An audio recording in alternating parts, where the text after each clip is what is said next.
Misty Mountain. Value serving.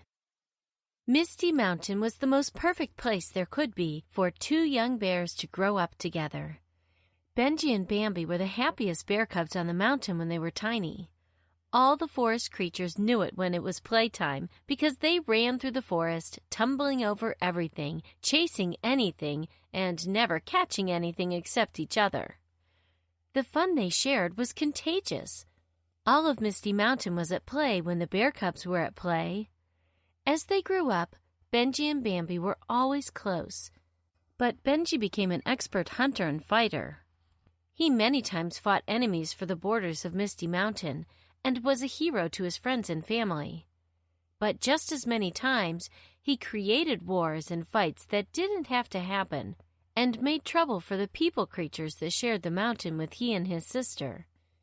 Every day was an adventure for Benji, but he didn't always have the wisdom of when to enter into struggles and when to let God guide him. Bambi the bear and her sweet cubs loved playing near the lake at the base of Misty Mountain.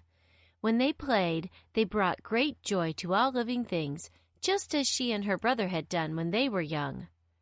Not far away, she knew that Benji was hunting, because that is what he always did.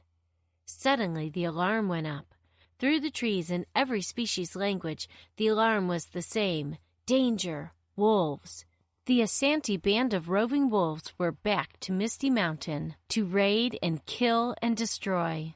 All around the lake, peaceful animals were pulling back and fleeing up the mountain to escape the raid. Already, Bambi could hear their growls as they charged through the trees angrily. She gathered the cubs and hurried up the hill to their caves, where she knew they would be safe. Benji heard the wolves as well, but his instincts acted differently.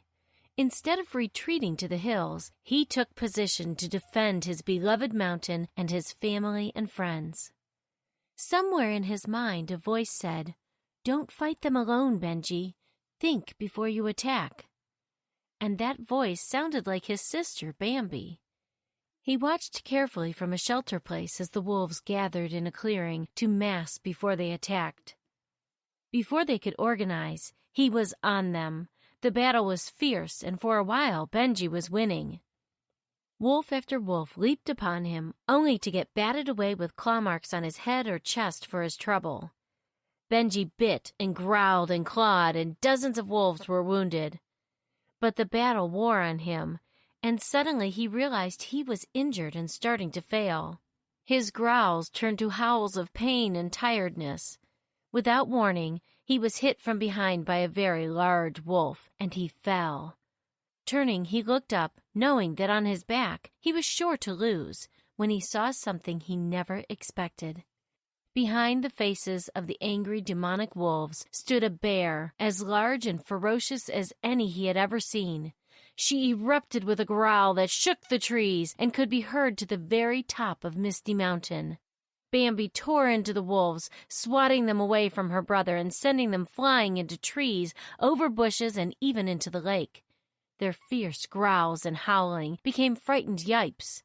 Instead of massing to attack, they fled in chaos into the woods, limping and sprinting to get as far away from Bambi as possible.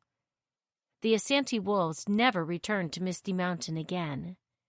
Back in the caves, the cubs played on their injured uncle and imitated their brave mom and how she defeated the wolves. "I never thought you could fight like that," Benji said to his sister.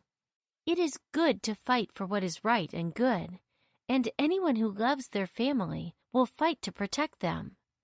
I seek peace with all creatures, as our God created us to do.